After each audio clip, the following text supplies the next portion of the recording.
بسم الله الرحمن الرحيم الحمد لله رب العالمين والصلاة والسلام على أشرف الأنبياء والمرسلين وعلى آله وصحبه أجمعين. الحمد لله نحمده ونستعينه ونستغفره ونعوذ بالله من شرور أنفسنا ومن سيئات أعمالنا. من يهده الله فلا مضل له ومن يضلله فلا هادي له. أشهد أن لا إله إلا الله وحده لا شريك له وأشهد أن محمدا عبده ورسوله. اللهم صل على محمد. أما بعد فإن أصدق الحديث كتاب الله وخير الهدي هدي محمد صلى الله عليه وسلم وشر الأمور محدثاتها وكل محدثة بدعة وكل بدعة ضلالة وكل ضلالة في النار.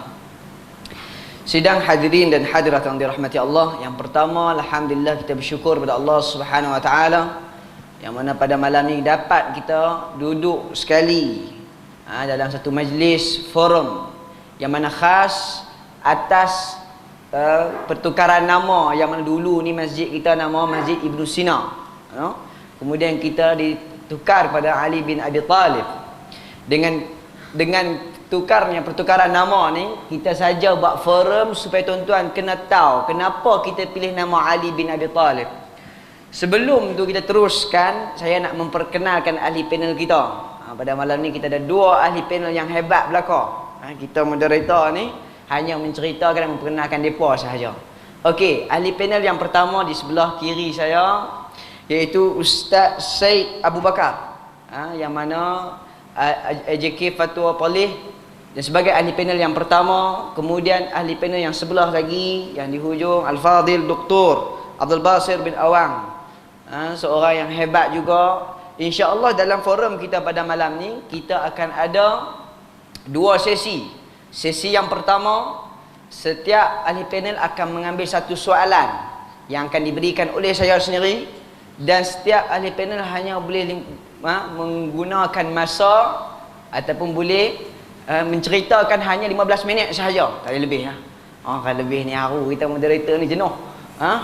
Jadi insya-Allah 15 minit saja round pertama. Round kedua insya-Allah kita akan bagi setiap ahli panel 10 minit. Jadi setiap ahli panel 25 minit, 50 minit, sejam boleh pun. Jadi insya-Allah yang round kedua ni sekali dengan kesimpulan insya-Allah. Jadi sempurnakan dengan forum pada malam ni tentang Ali bin Abi Talib, saya akan ajukan soalan pertama kepada ahli panel yang pertama, Ustaz Syed Abu Bakar, yang mana soalan dia, boleh tak Ustaz Syed cerita sikit serba-serbi dekat jemaah kita di sini tentang siapakah Ali bin Abi Talib menurut ahli sunnati wal jamaah? Boleh Ustaz Syed menceritakan tentang dia dan sebagainya? Silakan Ustaz.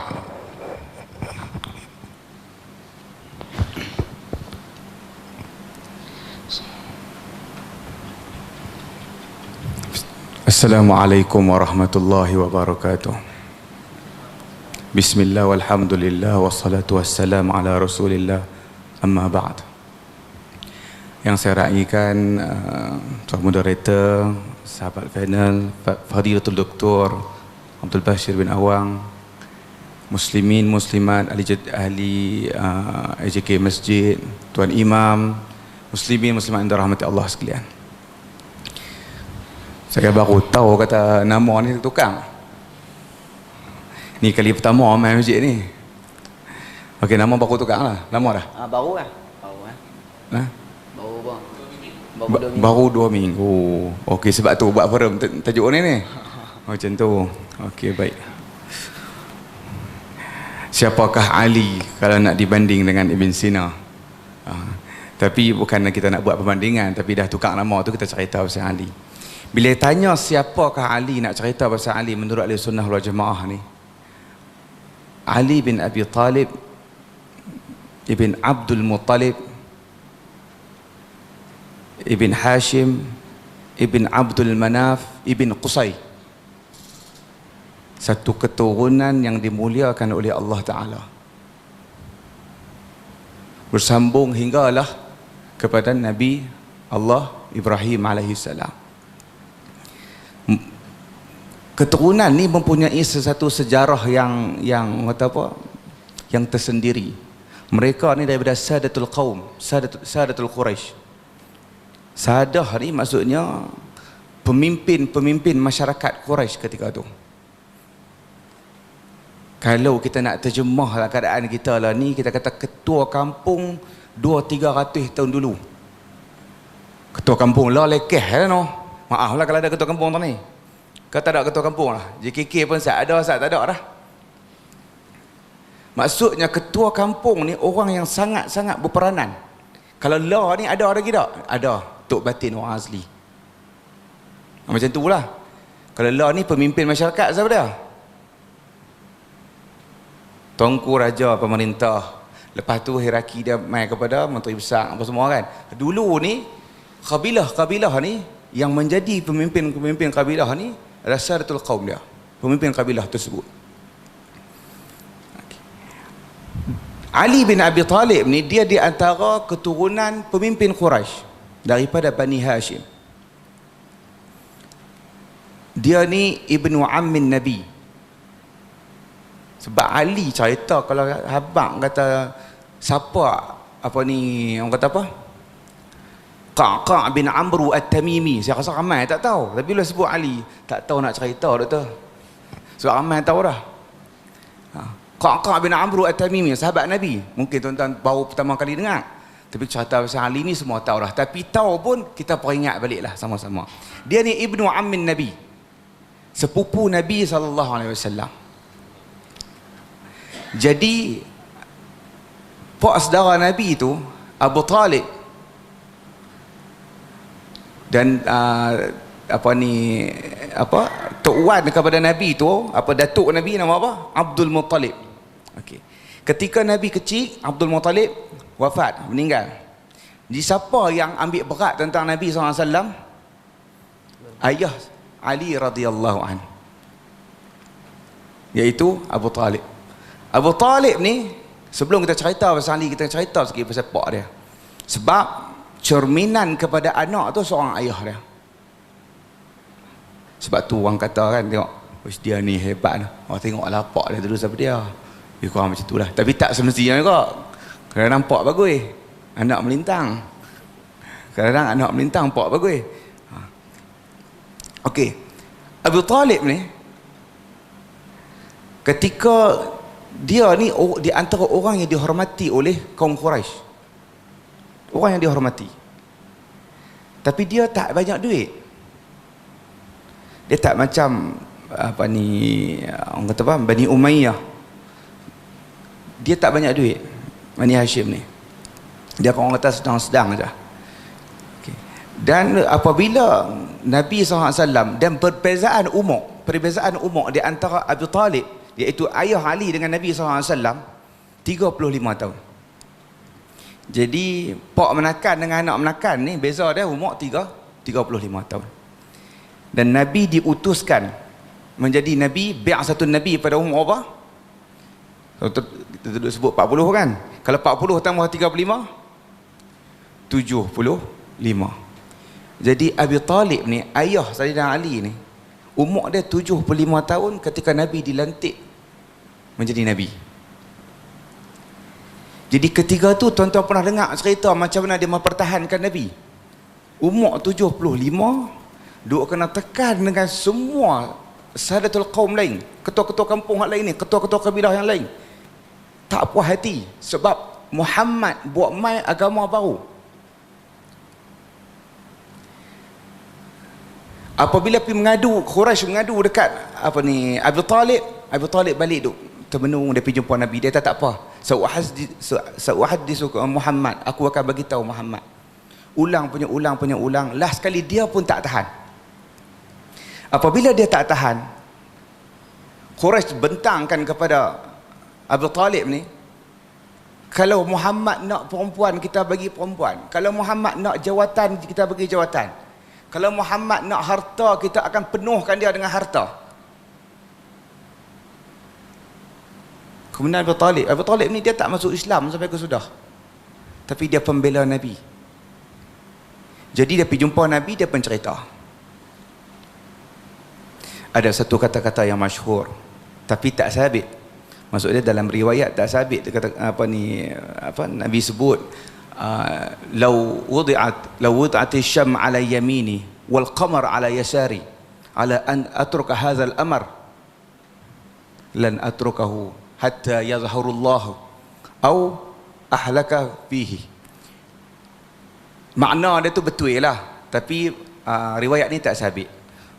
Katanya Nabi kata, kalau diletakkan matahari di kananku dan bulan di kiriku untuk aku tinggalkan urusan ini, urusan apa?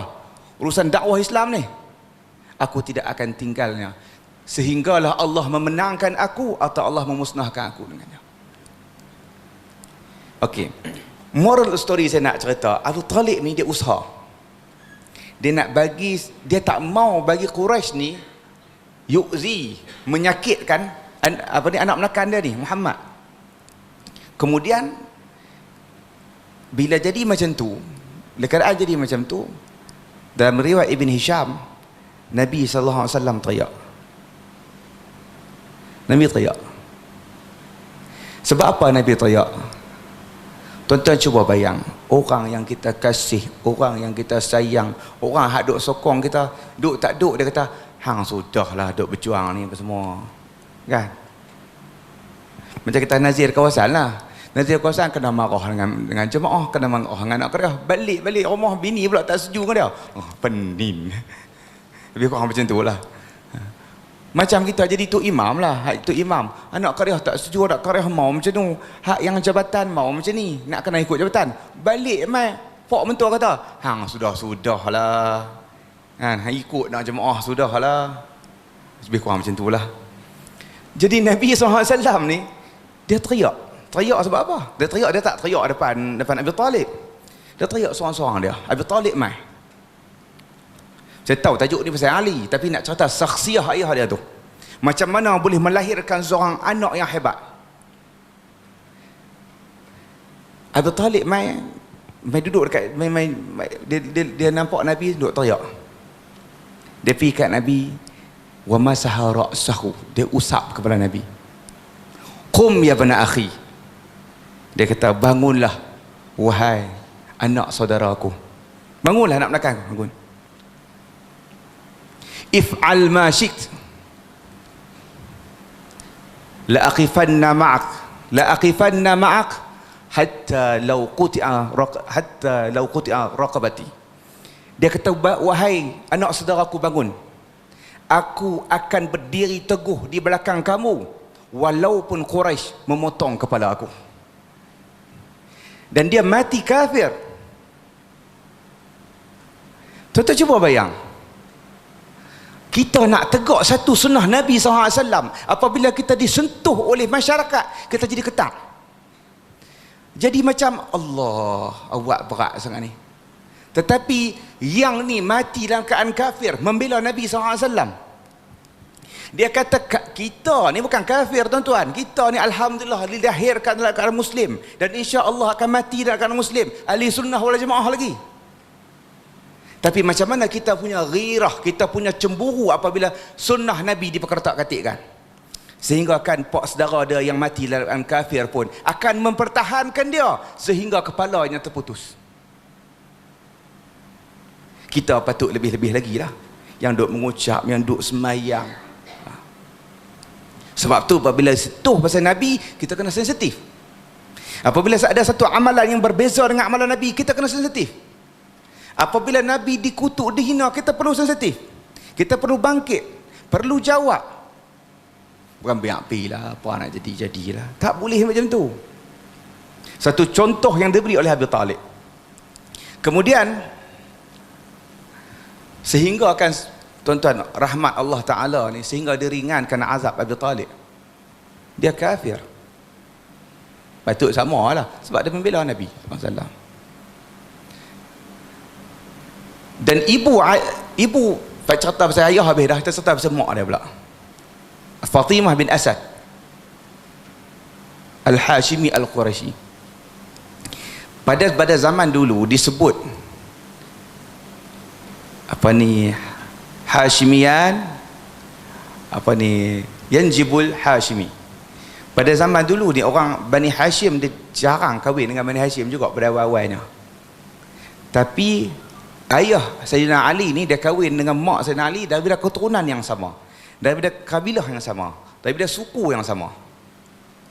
Jadi mak dia ni pun keturunan bagus juga.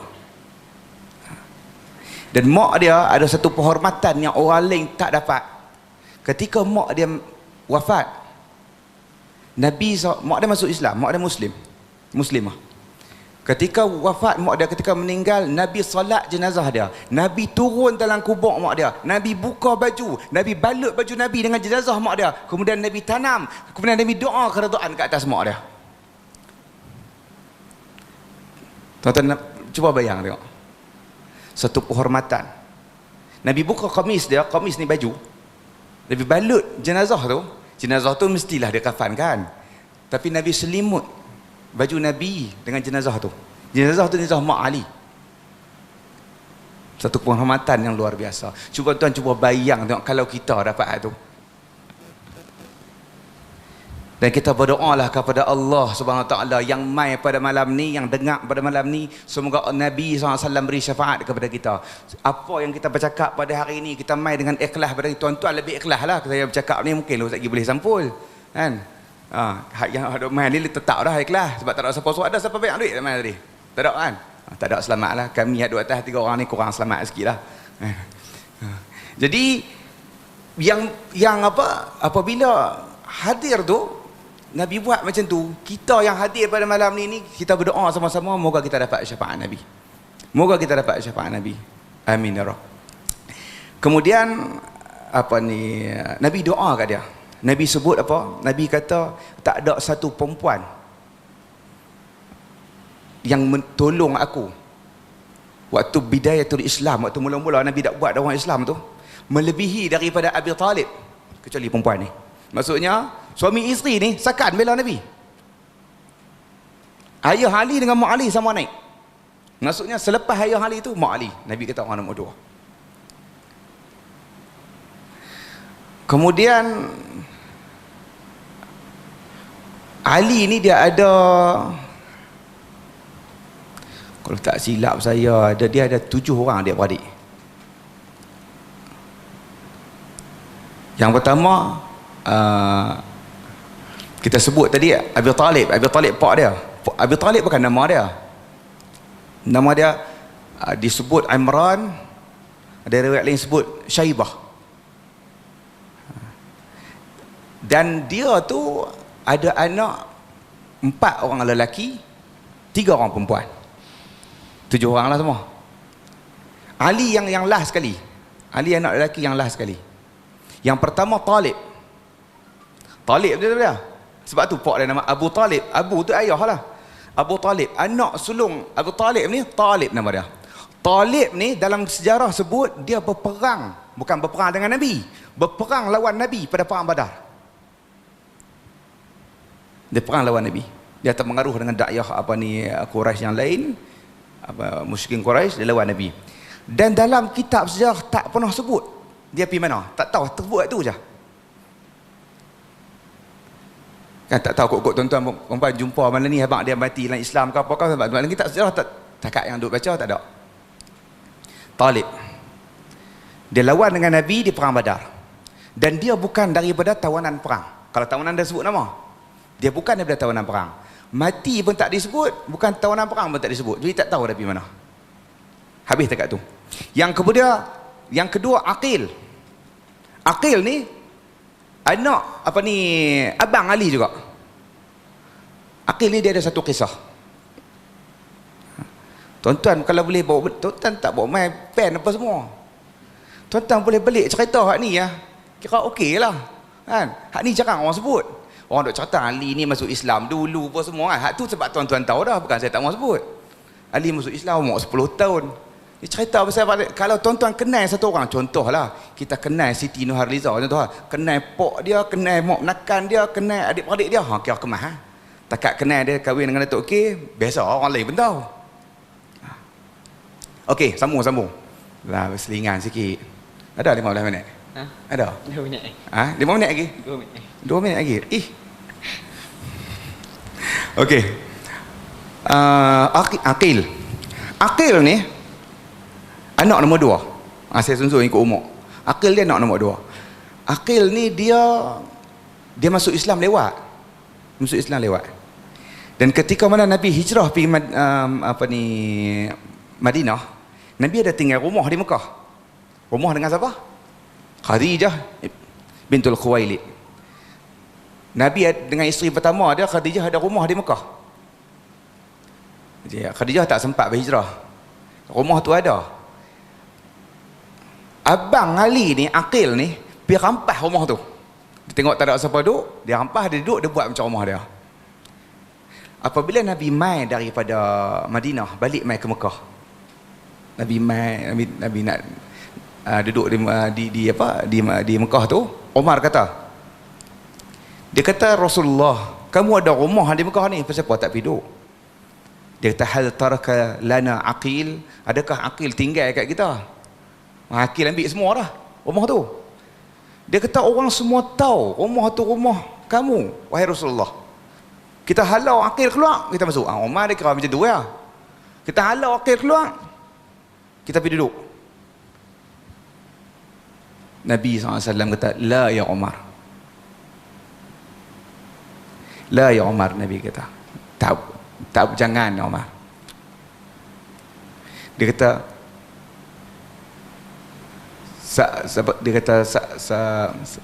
sa'akhraju rajulun kana abihi yahmini. Dia kata, takkan aku nak bawa keluar satu orang lelaki yang ayah dia dulu pembela aku. Wafa' janjinya Nabi SAW. Bukan Nabi janji nak bagi rumah tu, tak. Wafa' ni maksudnya janji Nabi SAW tu, apabila orang tu buat baik dengan kita, kita buat baik balik dengan orang tu. Keturunan dia pun kita jaga. Nabi tak gamak nak suruh dia keluar, sebab pak dia dulu tu pembela. Kemudian dia ada seorang lagi nama Ja'far Tayyar, yang tangan terputus waktu perang, bawa rayah, bawa panji perang, tangan kanan putus pegang tangan kiri putus pegang tangan kanan, sehingga Nabi ceritakan dijadikan pada dia pada di dalam syurga nanti sayap ajnihatan min yaqut, daripada yaqut, untuk dia terbang dalam syurga ke mana dia nak pergi. Tu juga abang Ali. Kemudian Ali, kemudian Ummu Hani ni disebut oleh Ibn Hisham, diriwayatkan oleh Muhammad bin Abdul Wahhab. Riwayat ni memang tak meriwayat ni menunjukkan, kata Ibn Wahhab dia salah seorang daripada orang yang penyeleweng. Sebab apa? Dia singgah, Nabi SAW singgah rumah Ummu Hani, tidur di rumah Ummu Hani sebelum Isra' dan Mi'raj. Isra' dan Mi'raj awal lepas ya. Okey. Jadi itu Ummu Hani. Kemudian Ali radhiyallahu anhu, agak-agak dia ada isteri berapa orang? Siapa boleh jawab dia dapat RM10. Agak ada isteri berapa orang? Hak mana seorang ni memang kita kata lekeh lah, termasuk saya sendiri je. Dia ada isteri 10 orang. Tetapi dia tidak pernah menghimpunkan Fatimah dengan isteri yang lain. Dia Lahab Fatimah isteri Ali binti Rasulullah, anak perempuan Nabi SAW. Sebelum dia menikah dengan Ali, ada 2 orang meminang Fatimah, tapi Nabi tolak. Siapa dia? Abu Bakar As-Siddiq, Umar bin Khattab. Bukan Abu Bakar ni. Abu Bakar ni ada utang ni. Abu Bakar As-Siddiq, dia pergi meminang. Nabi tolak. Sebab apa Nabi tolak? Bukan Nabi tak suka kat Abu Bakar. Nabi sebut kalau ditimbang iman Abu Bakar itu berat pada semua umat Islam yang lain. Tapi awak Nabi tak bagi anak dia. Nabi kata anak dia kecil lagi. Abu Bakar dah berumur dah. Sebab tu pak main peranan. Kalau mai janggut putih benda tu kan, main menikah dengan anak dara tu, peringat dah fikir sekali Nabi pun tolak. Jadi hak mana janggut putih tu tak ada can kan. Okey. Apa kemudian yang ke tak mana tu sebut jenggot ni lupa ke dah. Okey, Omar pun pemimpin Minang. Nabi kata biar anak dia kecil lagi. Sehinggalah Ali tak ada duit Nabi Minang. Ada satu jariah pergi habaq kat Ali, pergi Minang, Nabi mesti bagi dia pun pergi Minang. Nabi kata dia tak nak Minang, aku tak ada apa. Hang kan ada baju besi, yang bagi baju besi tu dah. Selesai. Hak kita macam mana? Cincin, belian, ayak kuning, hantaran bunga, hantaran hak ni. Rumah ada kedak, kereta apa. Hak ni pakai baju besi ya. Menikah bukan dengan anak Perdana Menteri, anak Nabi. Boleh. Lepas tu dia ringkaskan contoh sikit, dah tahu dah lebih masa, tapi tak puas lagi. Hak kedua tu saya cakap sikit dah. Kita nak bagi Fadilatul Doktor kita untuk menghurai tentang kelebihan Ali dan sebagainya. Okey, Ali ni bila kita cerita, bila kita tak sebut tentang fadilah dia, tentang manaqib dia jadi hambar sikit, jadi kurang sedap. Tapi kita cerita tentang benda-benda umum lah tentang diri Ali tu. Ali ada anak berapa orang? Dalam riwayat Syiah, dalam Irsyad Mufid kata 27. Apa kita bila bilang, kita tengok kitab ni, kita bilang balik, semua ada 33 orang. 33 orang anak dia. Anak dia nama apa? Siapa boleh sebut anak dia 5 orang? Dapat RM50. Kalau cakap Hasan dengan Hussein tak dapat apa? 5 orang lah. Depan jangan sebut lah, depan sebut habis duit tu pun saya tak bawa duit orang ni, kena minta kat Muhammad lah. Abu Bakar, nama anak Ali Abu Bakar, Omar, Osman, Ruqayyah, Umi Kulsum, Abbas, Ubaidillah, Hasan, Hussein. Yang kita tahu Hasan Hussein kan? 33, saya apa tak hafal semua.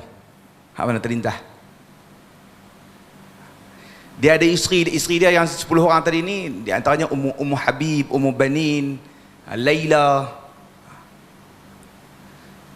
Jadi 33 orang anak. Yang kita duk gembar gembur, yang kita duk kenal Hasan dengan Hussein. Dan keturunan Nabi yang ada pada hari ni pun main ikut Hasan Hussein juga. Macam tak ada keturunan tu main daripada hak lain. Sedangkan tapi dia ikut Fatimah tu.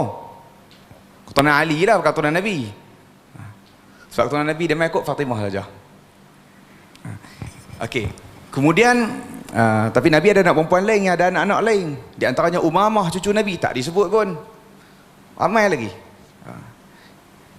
Yang ni semua kita kena fikir balik lah kan. Pasal apa dia tak ada tongkat Umar, dia ada tongkat Ali. Dia tak ada kacik Aisyah, dia ada kacik Fatimah. Yang tu pun kita kena pakai fikir. Okey. Lagi saya sambung balik lah sikit lah. Okey. Sekian. Terima kasih kepada Ustaz Syed kita. Alhamdulillah. Saya nak potong pun agak-tagak juga. Sebab tengah seronok tambah Ustaz Syed cerita pasal nikah ni. Cegih mata orang kita. Allah. Jadi insya-Allah alhamdulillah atas perkongsian, walaupun tak mengkhusus pada Ali bin Abi Talib, secara umumnya dia merangkumi seluruhnya. Bapaknya, anaknya, bininya, habis satu family kutip semua. Nak bagi kita beruntung tuan-tuan, masjid pada Ibn Sina tukar Ali bin Abi Talib tak rugi. Jadi kalau saya pun cemburu, kalau nak buat masjid saya pun boleh kok buat Ali bin Abi Talib 2. Tapi insya-Allah saya tak mau panjang-panjang, tak saya jadi ahli panel pula. Soalan yang kedua saya serah kepada ahli panel yang kedua, iaitu boleh tak Dr. Al-Fadhil Dr. Basir menceritakan kelebihan Ali radhiyallahu an berbanding sahabat-sahabat yang lain yang selalu kita dengar, Abu Bakar, Umar, Uthman dan yang lain. Boleh tak Dr. Al-Fadhil Dr. menceritakan kelebihan beliau berbanding sahabat-sahabat yang lain? Silakan Dr. Assalamualaikum warahmatullahi wabarakatuh. A'udzubillahi minasyaitonir rajim. Bismillahirrahmanirrahim. Alhamdulillah wassalatu wassalamu ala Rasulillah. Wa ba'du. Yang dihormati tuan moderator majlis pada malam ni, yang bagi saya begitu bersemangat insya-Allah. Dan juga panelis Ustaz Syed Abu Bakar, Tuan Imam, Abang Mat sebagai Nazir, ahli jurukuasa majlis, ahli jurukuasa masjid, Ali bin Abi Thalib, pemimpin masyarakat setempat, muslimin, muslimat, sidang jemaah yang berada di masjid ini dan juga yang kita live sekarang ini. Alhamdulillah, pertama kalinya alhamdulillah bersyukur kepada Allah SWT pada malam ni dapat berjumpa tuan-tuan dan puan-puan dalam majlis yang cukup baik tentang Ali bin Abi Thalib radhiyallahu anhu. Jadi sempena penukaran nama masjid ini kepada sahabi, seorang sahabat Nabi SAW al-jalil, yang besar, yang hebat. Muslimin muslimat yang dihormati sekalian, tahniah juga kepada masjid ini kerana memilih nama yang daripada dulu, nama lama ke nama baru, dan kita harap moga-moga ada keberkatannya dengan nama ini. Semangat kita untuk mempertahankan Islam, mempertahankan sunnah Nabi SAW seperti mana yang dipertahankan oleh Ali radhiyallahu anhu. Muslimin muslimat yang dihormati sekalian, bercakap berkenaan dengan manaqib Ali radhiyallahu anhu. Perkataan manaqib ini daripada dah tentu bahasa Arab, merujuk kepada khisal khasah li syakhsin ma. Dia maknanya sifat-sifat yang khusus, yang istimewa, kelebihan, kita sebut bahasa Melayu kelebihan-kelebihan para seseorang itulah. Dalam kutubul hadis, dalam kitab-kitab hadis, memang hatta Imam Bukhari dan juga imam-imam hadis yang lain, mereka akan letakkan salah satu daripada tajuknya adalah manaqib. Manaqib ni manaqib Abu Bakar, manaqib Umar, manaqib Ali, manaqib Uthman dan juga sahabat-sahabat yang lain.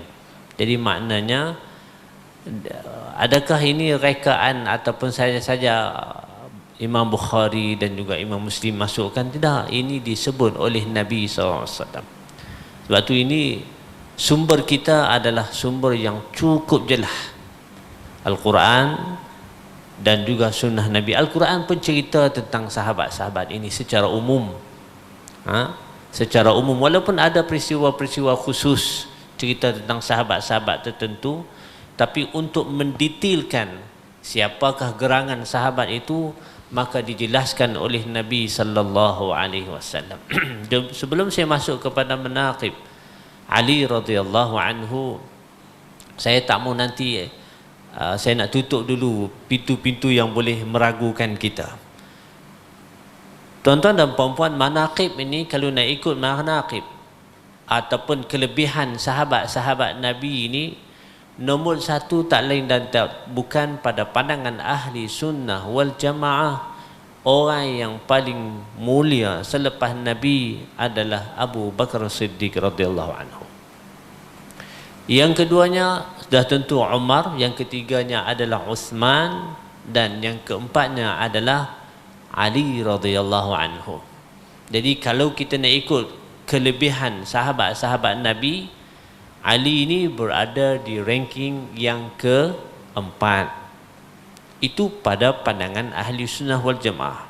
Jadi kalau saya cerita beberapa manaqib yang tuan-tuan akan nampak hebat, ya hebat saya Ali, tapi Abu Bakar Siddiq, Umar, Al-Faruq, Uthman, ada manaqib yang lain, kelebihan-kelebihan mereka yang lain. Baik, kita fokus kepada Ali bin Abi Thalib. Yang pertama, tuan-tuan dan puan-puan, dalam satu peristiwa Nabi SAW, benar hal ini disebut oleh Imam At-Tirmizi, tapi riwayat Imam At-Tirmizi itu taklah sekuat dengan riwayat Imam Muslim. Cerita Nabi pakai baju itu, kisah baju yang luas itu, baju yang besar tu, mungkin lebih kurang Ustaz Said lah, lebih kurang, maknanya dia pakai baju luar tu. Okay. Lalu panggil Hasan, panggil Husain, panggil Fatimah, panggil Ali radhiyallahu anhum. Jadi bila panggil itu, maka Apa kata Nabi SAW? Allahumma haula'i ahlu baiti fadhhab ar-rijs wa tahhiruhum tathira. Nabi SAW sebut, ya Allah ya Tuhan kami, haula'i, depa ni, dalam itulah kita kata dalam pelukan kain itu, adalah daripada keluarga aku, jauhkanlah mereka daripada sifat kekejian, sifat yang tidak baik, dan sucikanlah mereka. Tuan-tuan dan puan-puan, turunnya ayat dalam surah Al-Ahzab ayat 33, Allah kata innama yuridullah liyudhhiba ankum ar-rijsa ahlal bait wa yutahhiruhum tathira. Sesungguhnya Allah nak menghilangkan daripada kamu ini ar-rijs. Saya sebut tadi rijs maknanya benda-benda keji, benda-benda tak elok pada ahli bait. Ini yang timbul perkataan ahli bait, yang kita duk dengar selalu lah, duk dengar selalu, dan ini juga yang diperjuangkan oleh golongan Syiah. Okay, nanti saya akan cuba untuk kita nak kena bezakan juga. Baik. Jadi hujah yang pertama ataupun kelebihan yang pertama, memang Nabi, memang Ali, Fatimah dan juga anak-anak Ali, mereka ini dikira sebagai ahli bait. Ahli bait maknanya keluarga rumah ini. Cuma di kalangan Syiah, mereka ada hak tertentu seperti mana yang disebut oleh Ustaz Said tadi. Jalur tu ya mereka ambil. Manakala jalur lain mereka tak ambil. Bahkan sehinggakan dalam ayat yang kita baca, suruh tuan-tuan boleh rujuk boleh Al-Ahzab 33. Allah Subhanahu wa taala mulakan ayat itu, ayat yang saya bacakan tadi, dia bukan ayat yang awal, dia adalah ayat yang tengah-tengah dah. Ayat bermula waqarna fi buyutikun, hendaklah kamu wahai para isteri, merujuk kepada isteri-isteri Nabi, duduk di rumah. Arahan Allah SWT kepada isteri-isteri Nabi. Akhir sekali Allah mari ayat ini. Kemudian Allah sambung balik dengan arahan kepada isteri Nabi. Kita nak sebut di sini tuan-tuan dan puan-puan, inilah ahli sunnah wal jamaah. Ahli bait memang kita menghormati sebab Allah SWT suruh hormat. Nabi sendiri pun perkara yang sama suruh kita. Cumanya skop kita bukan kepada Ali radhiyallahu anhu dan anak-anak bagi anak-anak beliau, bahkan termasuk isteri Nabi SAW, termasuk juga ahli bait. Tapi itulah Syiah ini, dia akan kata kalau sebut Aisyah neraka. Hak tu dia cukup marah. Aisyah neraka. Sebut saya nak buh nama anak saya Humairah, jangan, itu ahli neraka. Hamra, Humairah. Pasal apa? Merujuk kepada Aisyah radhiyallahu anha. Marah sungguh bab tu depa. Tuan-tuan dan puan-puan, kita tak mau cakap bab tu lagi. Yang kita nak sebut adalah kelebihan Ali ni, dia adalah salah seorang disebut sebagai ahli bait. Kelebihan itu. Jadi kita memang mengakui ini kelebihan Sayyidina Ali. Yang pertama di kalangan ahli bait. Cuma kita kena hati-hati. Jangan kelebihan itu kita angkat sampai terlebih sangat, sampai peringkat takdis, sampai peringkat yang diamalkan oleh Syiah itu. Kita memuliakan para sahabat, termasuk Abu Bakar, termasuk Uthman dan juga yang lain-lain, kadar yang disebut oleh Nabi SAW, kadar yang dibenarkan di dalam agama. Tuan-tuan dan puan-puan, itu kelebihan yang pertama, lelaki yang bernama Ali bin Abi Talib radhiyallahu anhu. Yang kedua, berkaitan dengan yang pertama juga, disebut oleh sebahagian ulama, bolehkah berselawat atas Ali? Ni tuan-tuan puan-puan, kita biasa duk dengar Allahumma salli ala Muhammad, sallallahu ala Muhammad, itu kita selalu sebut sebab itu arahan Allah, arahan Nabi SAW. Bagaimana sahabat? Dan kita mendengar orang-orang yang dalam mazhab Syiah, kita akan dengar ada yang kata Allahumma salli ala Muhammad, lepas tu ada juga yang kepada Ali dan dalam perempuan. Para ulama dalam hal ni ada dua pandangan. Ada yang kata boleh, ada yang kata tak boleh. Tapi sepatutnya yang kata boleh, kita kena, kalau nak ikut yang kata boleh tu, kita kata Allahumma salli ala Umar al-Khattab. Marah pula. Kan? Tuan-tuan dan puan-puan, kalaulah kita pegang kepada boleh, patutnya kena kata jugalah Allahumma salli ala sallallahu li Umar, seperti mana kata Sayyidina Ali ataupun kita sebut Ali radhiyallahu anhu. Ali kata apa? Ali kata sallallahu li Umar. Ali kata macam tu kepada Umar al-Khattab. Tapi bila kita sebut macam tu, ada golongan yang akan melenting dalam perempuan. Pasal apa? Umar bagi mereka ahlun nar, Abu Bakar ahlun nar. Jadi sebab tu kita pegang kepada pandangan yang kata tidak boleh itu, supaya nak tutup saluran-saluran yang nak agungkan apa nama Ali tadi. Tuan-tuan dan puan-puan, kalau boleh kata Allahumma salli sallallahu li Ali, maka kita juga boleh kata sallallahu li Abi Bakr wa Umar wa jami'i ashab dalam puan-puan. Tapi warid yang sallallahu Ali sendiri kata kepada Umar. Jadi maknanya kita pegang kepada, walaupun Ali mempunyai kelebihan-kelebihan itu, tapi tuan-tuan dan puan-puan, untuk sadda zara'i, sebahagian ulama kata tak payah untuk keadaan hari ini. Tuan-tuan dan puan-puan yang dihormati sekalian, itu yang pertama ataupun yang kedua. Banyak kelebihan lagi, mungkin ada yang tuan-tuan dah tahu, cuma saya sebut sebagai sedikit pengulangan, peringatan kepada. Sebenarnya banyak dalam bab ni, hadis cukup banyak, saya ambil 3 atau 4 saja. Yang keduanya adalah Ali, seperti mana yang disebut oleh Ustaz Said Abu Bakar tadi. Ada sedikit khilaf siapa yang mula-mula masuk Islam. Kita pegang kepada Khadijah, itu isteri Nabi SAW. Tapi ada juga golongan yang duk angkat Ali. Tuan-tuan pun tahulah golongan itu. Jadi maknanya, ya, kita akui Ali radhiyallahu anhu orang yang pertama memeluk Islam di kalangan kanak-kanak. Di kalangan maknanya bukan dewasa lah, bukan dewasa. Dan Nabi sallallahu alaihi wasallam mengamanahkan kepada Ali satu amanah yang cukup besar. Apa dia amanah itu?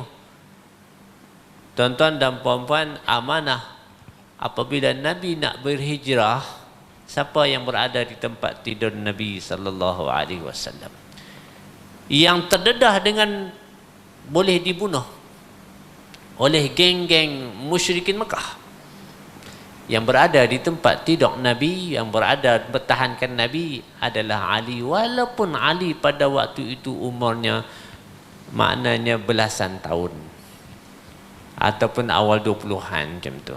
Tuan-tuan dan puan-puan, ini kita tengok kelebihan Ali pertahankan Islam daripada umur awal, masih kanak-kanak lagi. Kita hak boleh main masjid ni berumur 55 tu, alhamdulillah, boleh ingat masjid, boleh main masjid, tuan-tuan dan puan-puan, boleh baca Quran sikit-sikit, boleh. Tapi Ali radhiyallahu anhu dengan umur 10 tahun kemudian mempertahankan. Nabi amanahkan kepada Ali untuk jaga orang Islam ni. Cara di Mekah lah, cara di Mekah nak uruskan orang Islam di Mekah, siapa pegang, siapa urus? Ali radhiyallahu anhu. Patutnya Abu Bakar berhijrah dengan Nabi sallallahu alaihi wasallam. Tuan-tuan dan puan-puan yang dihormati sekalian, ini adalah perkara yang menunjukkan Ali ada kelebihan yang tertentu. Abu Bakar berhijrah, Ali jaga urusan orang Islam di Mekah. Kemudian yang ketiga dia, dari segi peperangan, tuan-tuan dan puan-puan, hak Nabi pergi perang, memang Ali radhiyallahu anhu akan bersama-sama dengan Nabi. Tuan-tuan, Ahlul Badar, syurga, Ahlul Badar, Ali termasuk, Abu Bakar termasuk, dan juga 313 orang sahabat itu adalah ahlul syurga, ahlul jannah. Tuan-tuan dan puan-puan, seterusnya kata Nabi sallallahu alaihi wasallam, ala tadda an takuna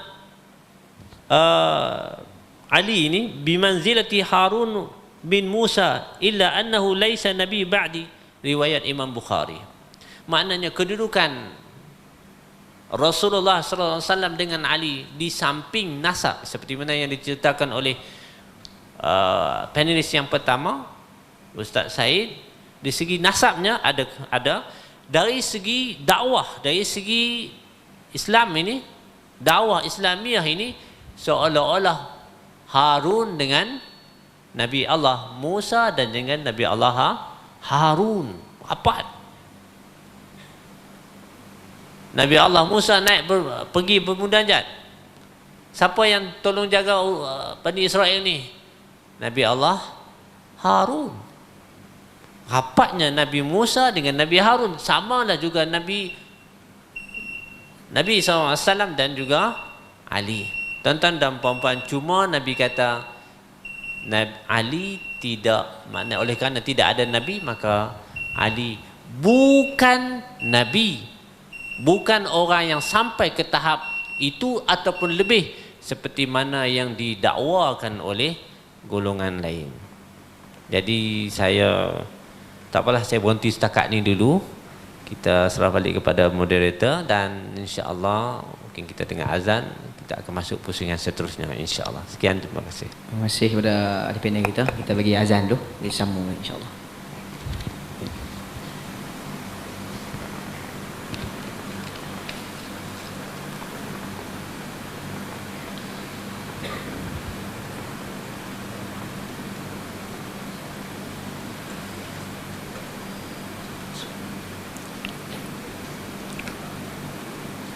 Allahu Akbar, Allahu Akbar, Allahu Akbar, Allahu Akbar. Asyhadu an la ilaha illallah. أشهد أن لا إله إلا الله.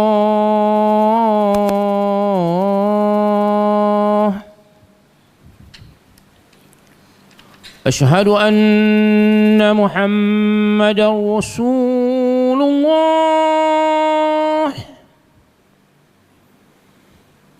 أشهد أن محمدا رسول الله.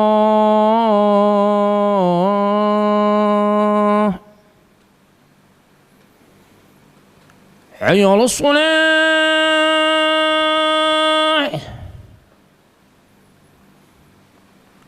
حي على الصلاة،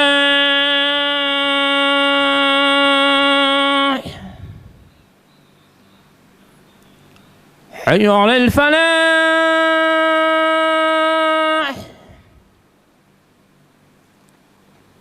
حي على الفلاح.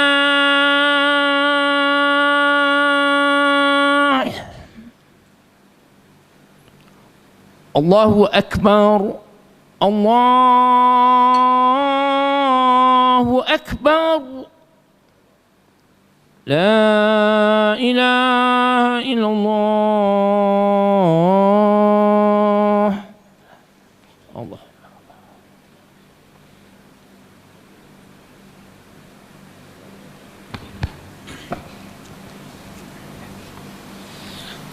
Alhamdulillah, kita dah masuk pusingan yang kedua. Kita pi yang orang kata pusingan panas. Pusingan yang kedua.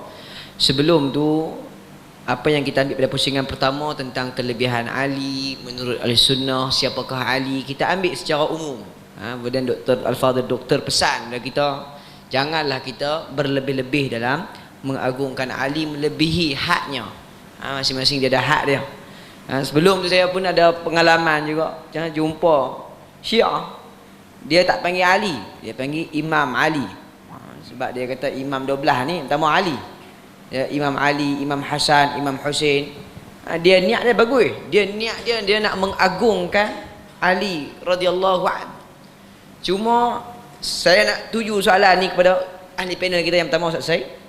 Apakah kesalahan Syiah menurut Ahli Sunnah ketika memuliakan Ali radhiyallahu an? Apa yang kesalahan yang menyebabkan kita patut tinggal dan kritik dia? Dipersilakan untuk Ustaz Said kita. Silakan. Bismillah walhamdulillah wassalatu wassalamu ala Rasulillah amma ba'd. Apabila kita sebut tentang Syiah ni dia satu golongan yang disebut oleh Syarastani, humul ladzi syai'u Ali. Orang yang sokong. Syiah ni maksudnya sokong, penyokong. Syai'u Ali wa qalu bi imamatihi. Dia berkata Ali inilah yang selayak-layak menjadi pemimpin selepas Nabi SAW. Dia sebut, Syarastani sebut nassan wa wisayatan, amma jaliyan wa amma qafiyah. Dia kata Ali ni sepatutnya mengganti Nabi SAW nassan, secara nasnya disebut, au wisayatan, ataupun diwasiatkan oleh Nabi SAW, amma qafiyah, ataupun secara tersirat ataupun tersurat, secara jelas ataupun secara tak jelas, secara tersirat. Nabi ni maksudnya apa ni, Ali ni sepatutnya mengganti Nabi SAW jadi khalifah secara nas. Maksudnya nas kata macam tu, Allah kata macam tu, Rasul kata macam tu. Kalau naik orang lain selain daripada Ali, maka dia adalah perampas tahta yang telah ditahtakan kepada Ali. Boleh faham tak tuan-tuan? Maksudnya Abu Bakar, Omar, Osman ni naik ni, tiga sahabat ni di sisi Syiah perampas tahta Ali yang telah diwasiatkan oleh Nabi dan telah disebut secara nas oleh Allah Ta'ala. Tapi nas tu kita tak perasan. Nas tu dia kata, dia pusing lah. Dia kata nas tu tersirat, tersurat.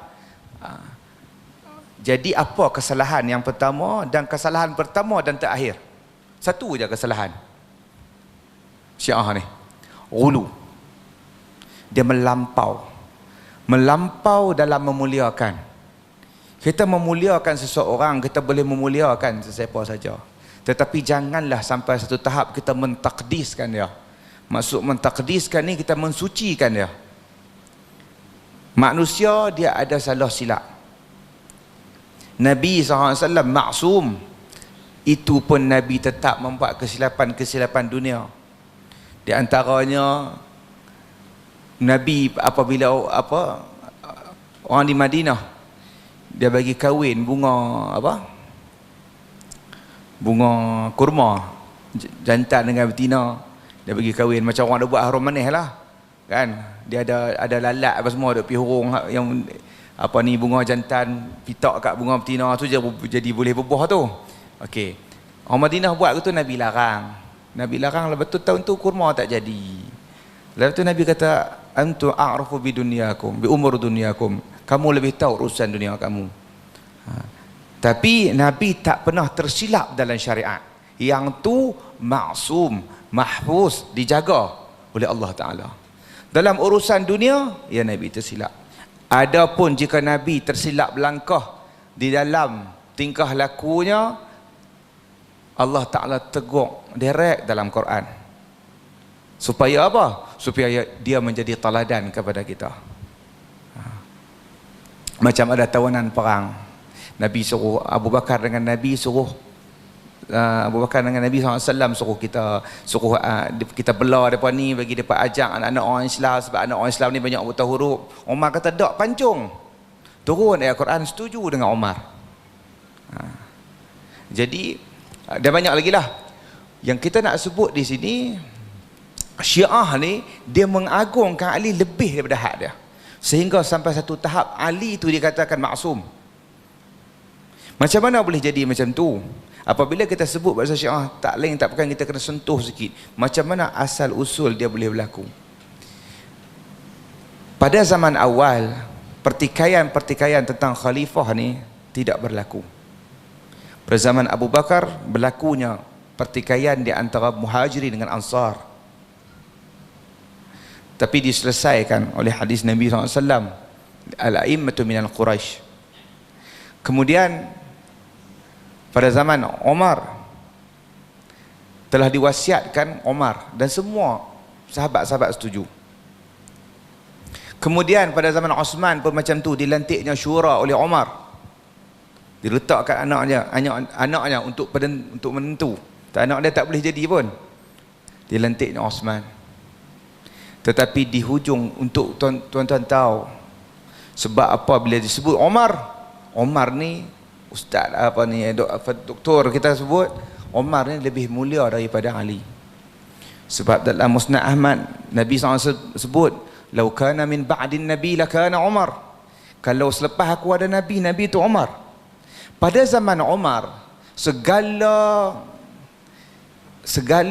orang kata apa, kepala pucuk-pucuk fitnah ni dipancung. Satu orang pergi duduk dakwa di Kaabah, dia kata aku buat macam mana ni, aku mabuk. Allah Ta'ala yang tentukan aku mabuk, bukan aku nak mabuk. Umar tibai dia lebih daripada apa yang ditentukan. 80, Umar tambah lagi 80 tu sebab apa? Sebab hang mabuk. Yang lagi 80 sebab hang tipu Allah tak tentukan. Jadi Umar tak biang. Apabila ada orang tak percaya qadar, Umar selesaikan. Segala saja punca-punca fitnah kepada agama, Umar tak biar.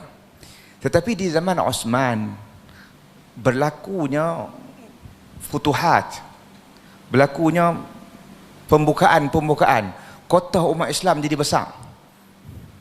Parsi jatuh, umat Islam sampai di Iraq, sampai di Syria. Luas pemerintahan umat Islam. Jadi Osman terpaksa melantik gubernur-gubernur. Di Mesir satu, di Baghdad satu, jauh. Kemudian Osman memerintah 12 tahun. Di hujung-hujung pemerintahan Osman, muncullah satu nama, sebab dia orang Islam ni pada ketika tu sangat kuat dan berpegang teguh dengan agama. Jadi susah untuk kita nak jatuhkan umat Islam ni. Sehingga kan muncul satu nama, Ibnu Sauda, Abdullah bin Sabah. Abdullah bin Sabah ni dia orang Yaman, Yahudi, orang Yahudi daripada Yaman. Dia ni masuk Islam, konon-kononnya masuk Islam, munafik. Tetapi di dalam jiwa dia simpan satu perasaan untuk memusnahkan Islam. Dia ni lah yang mula-mula dakwah, kata Ali ni ada kemuliaan lah, apa semua lah. Ali mulia, kita tak nafi, tapi kemuliaan yang tidak dijanji dan disebutkan oleh Nabi SAW. Kemudian apabila berlaku macam ni, dia buat fitnah. Kalau saya cerita yang tu dia dia panjang.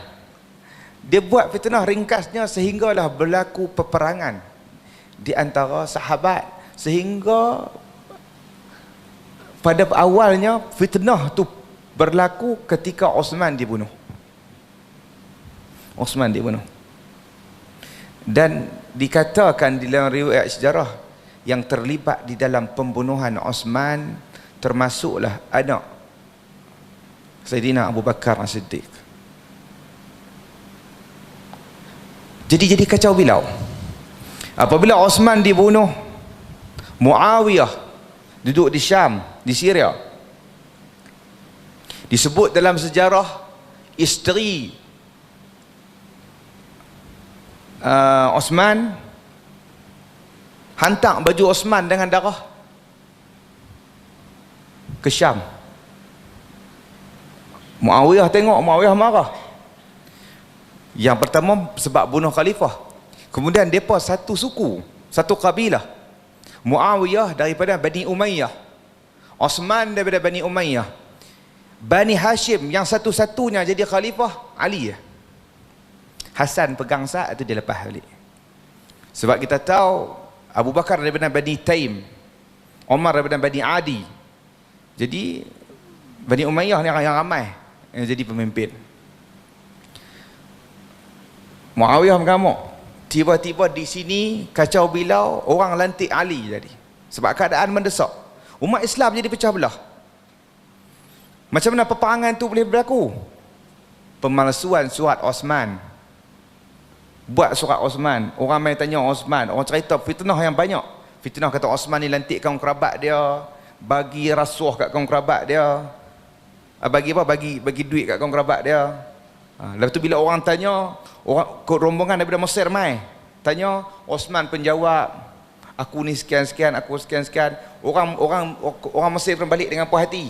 Kemudian ada surat pula sampai dekat orang Mesir yang jalan perjalanan balik, Osman hantar tentera nak bunuh mereka. Osman tak hantar pun, mereka patah balik, mereka serang Osman. Daripada Baghdad patah balik serang Osman. Ali, Hasan, Husin jaga pintu Osman, pintu rumah Osman, tak mau bagi orang masuk. Osman suruh pergi. Kemudian berlakulah fitnah sehinggalah Ali dan dilantik. Berlaku peperangan di antara Ali, dan ketika itulah Ibn Sabah ni, Abdullah bin Sabah ni, dia mainkan peranan dia. Kumpulan dia ada yang masuk dalam kumpulan Muawiyah, kumpulan dia juga ada masuk dalam kumpulan Ali. Ketika berlakunya pertemuan di antara Ali dengan Aisyah, Ali dengan Aisyah berdamai. Pada malam hari dia duduk tidur, dilontarnya panah daripada kumpulan Ali ke kumpulan Aisyah. Aisyah bangun, Aisyah kata Ali serang kita. Talhah bangun lawan. Talhah gugur di medan perang. Ali ambil Talhah tak atas riba dia. Ali kata, lebih baik aku mati 20 tahun lepas daripada aku tengok Talhah yang dijamin syurga ni mati di dalam peperangan di sesama Muslim. Sebab apa berlaku? Sebab Abdullah bin Sabah dah letak orang dia dengan geng Ali ni. Anak cucu mereka ni lah yang bunuh Hasan dan Husin. Dan nama-nama tu tersebut dalam kitab sejarah. Jadi Syiah yang kemudian kita perlu adil tuan-tuan. Syiah ni bukan semuanya jahat. Syiah ni memang betul-betul mereka cinta dekat Nabi. Orang awam Syiah, orang awam Syiah, mereka memang betul-betul cinta dekat Nabi. Jadi sebab tu bila kita nak menghukum Syiah sebagai terkeluar daripada Islam, kita perlu berhati-hati. Kita tak boleh hukum secara umum semua. Sebab kita pun kalau kita dilahirkan di Syria dalam keluarga Alawi, kita pun mungkin jadi Syiah. Kalau kita dilahirkan di Tehran, mungkin kita jadi Syiah. Tetapi orang-orang pemimpin-pemimpin dia yang mengaut keuntungan khumus tu, yang tu memanglah terkeluar daripada ajaran. Sebab mereka tahu, mereka selewengkan benda tu. Orang awam ni tak tahu apa. Dah lahir mak ayah Syiah. Syiah lah mereka pun.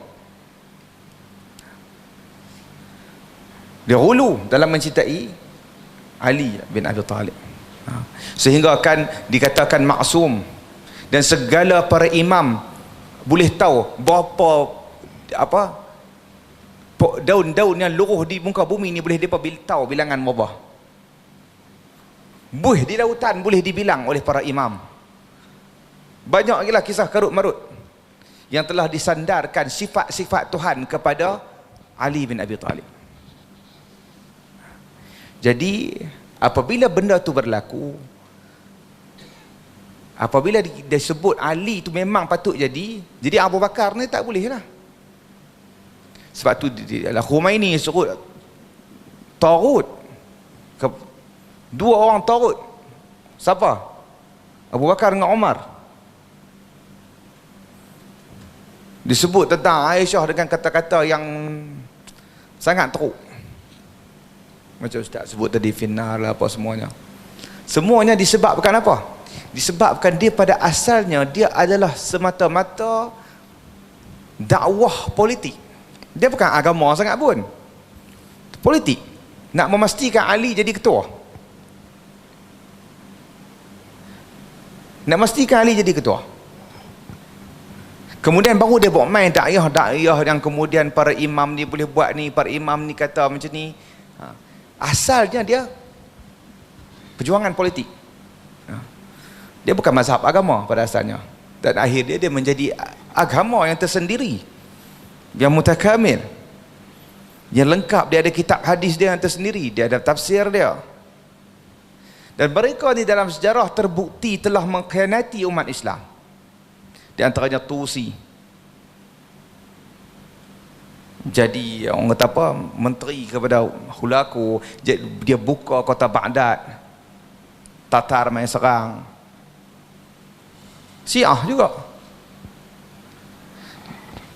Dan apabila mereka nak mengiyakan benda tu, kesilapan yang pertama saya sebut tadi, dan terakhir ialah hulu tu, melampau, dia akan buat macam-macam. Dia kata apabila Quran menyebut tentang was-sabiqunal awwaluna minal muhajirin wal ansar, tentang radhiyallahu anhum wa radu'an, tapi dia kata tak.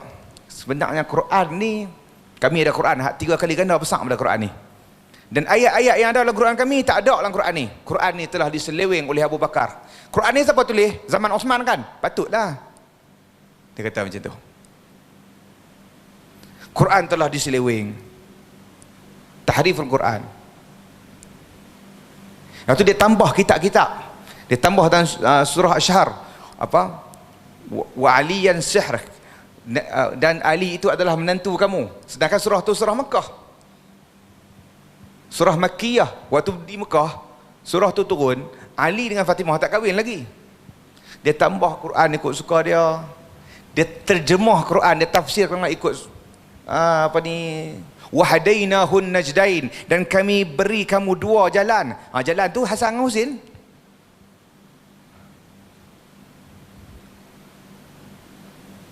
Dahsyat. Dia terjemah, dia kalau kadang-kadang lawak, memang lawak sangat. Dan para imam dia sangat lawak. Dia cerita pasal apa ni, arnab ni tak boleh makan sebab arnab ni daripada serangga. Macam-macam lah kisah-kisah yang lawak tentang Syiah ni. Pada akhirnya asalnya apa? Asalnya kesilapan kerana percaya kepada teori konspirasi. Konspirasi itu apa? Konspirasi yang dibuat oleh Ibn Sabah.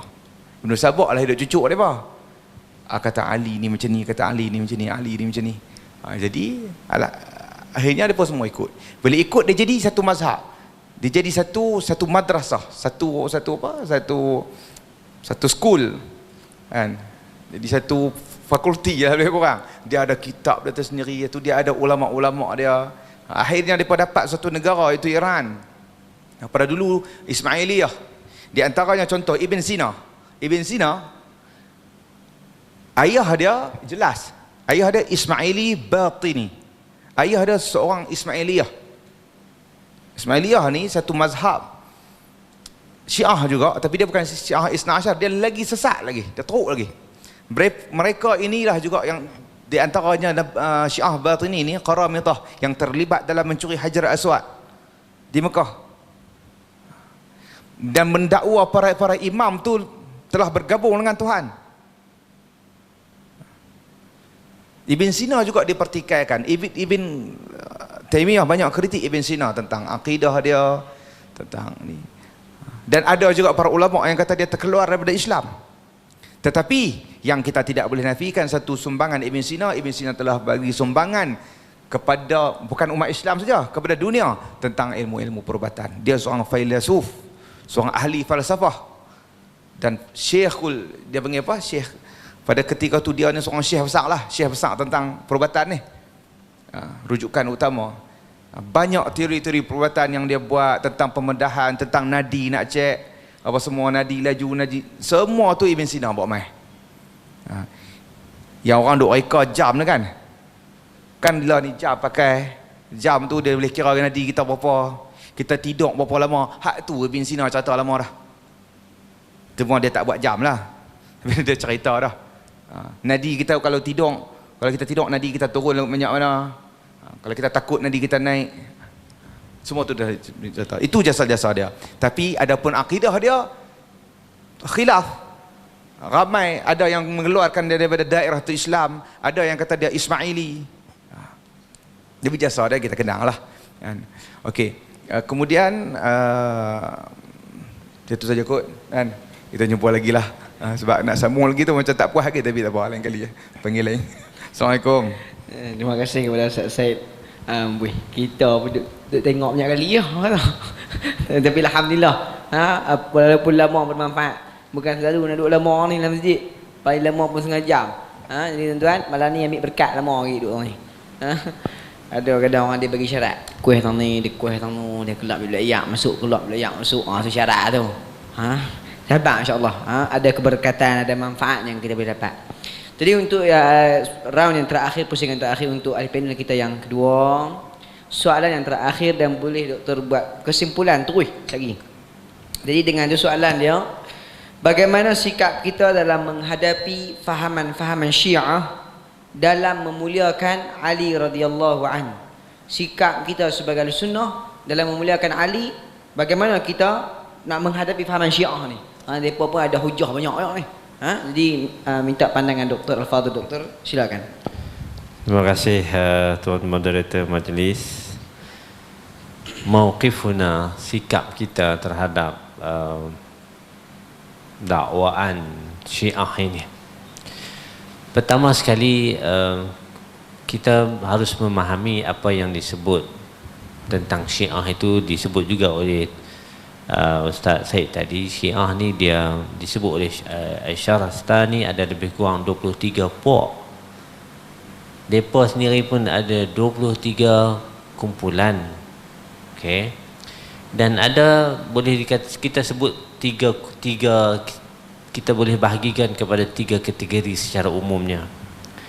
Satu, hak orang awam, hak jenis ikut dia.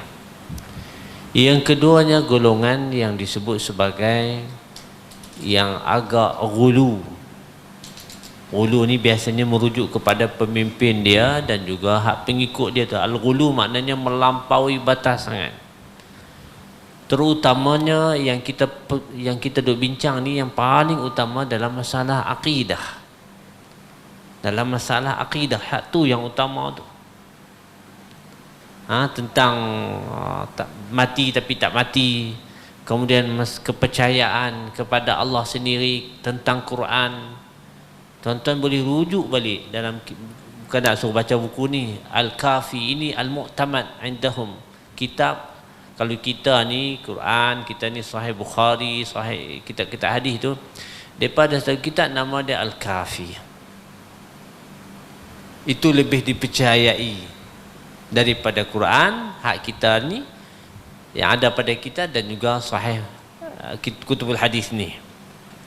Kemudian antara kitab mereka disebut Faslul Khitab fi Tahrifil Kitab Ar-Rabbil Arbab. Ini kitab yang dikeluarkan oleh mereka sendiri, oleh imam mereka sendiri, tapi tak disebarkan secara meluas. Pasal dia agak sensitif. Apa katanya? Tajuk kitab ini adalah tentang Faslul Khitab, dalam menceritakan tentang penyelewengan kitab Rabbil Arbab. Mana Quran ada kita ni? Quran yang ada ni, dia kata ada penyelewengan. Tuan-tuan dan puan-puan, ni masalah akidah kan, masalah fiqah? Masalah akidah. Jadi golongan yang kedua ni ghulu, melampau sangat. Kemudian dia ada satu golongan yang ringan sikit. Ini yang peringkat awal perkataan Syiah itu. Golongan yang ini terlalu sedikit, minoriti, dan memang sikit sangat, yang hanya bagi mereka macam kita ahli sunnah wal jamaah, cuma dalam masalah khilafah Ali lebih berhak daripada 3 orang sahabat yang sebelum itu di segi khalifah. Itu sahaja. Maknanya bab-bab lain macam kita juga. Maka yang ni ahli sunnah beranggapan bermaknanya mereka ini adalah dikira sebagai ahli sunnah wal jamaah juga. Sebab masalah turutan Abu Bakar, Umar, Uthman, Ali itu dia tak apa nak jelas. Maknanya itu bagi mereka Ali lebih mulia daripada ketiga dan lebih berhak daripada ketiga-tiga ini. Jadi kita tidak ada dalil yang kuat nak kata Abu Bakar duduk nombor 1, Umar nombor 2 secara tertib macam tu. Maka secara tertib macam tu kita tidak ada. Maka sebab tu ahli sunnah masih lagi maknanya meraihkan hak golongan Zaidiyah yang begitu, yang pandangan ini. Yang sekarang ni kalau banyak di sebelah Yaman lah, kalau ada lagi pun. Manakala yang lain-lain tu tuan-tuan dan puan-puan, hak di Iran pun ada, mungkin ada, wallahu taala alam, tapi hak paling sakan sekali disebut oleh Ustaz Syed tadi, Ismailiyah, Batiniyah dan Isna Ashar, dan satu lagi hak gabung-gabung ni nama dia Ar-Rafidah, Ar-Rafidhi. Tuan-tuan dan puan-puan, golongan ini secara umumnya bagi kita sebagai ahli sunnah wal jamaah, mereka ini secara umum kita pegang secara umum, sebab susah juga nak ambil satu-satu ni. Kalau tuan-tuan jumpa orang Syiah kita kata hang Rafidhi kufur, tak boleh macam tu.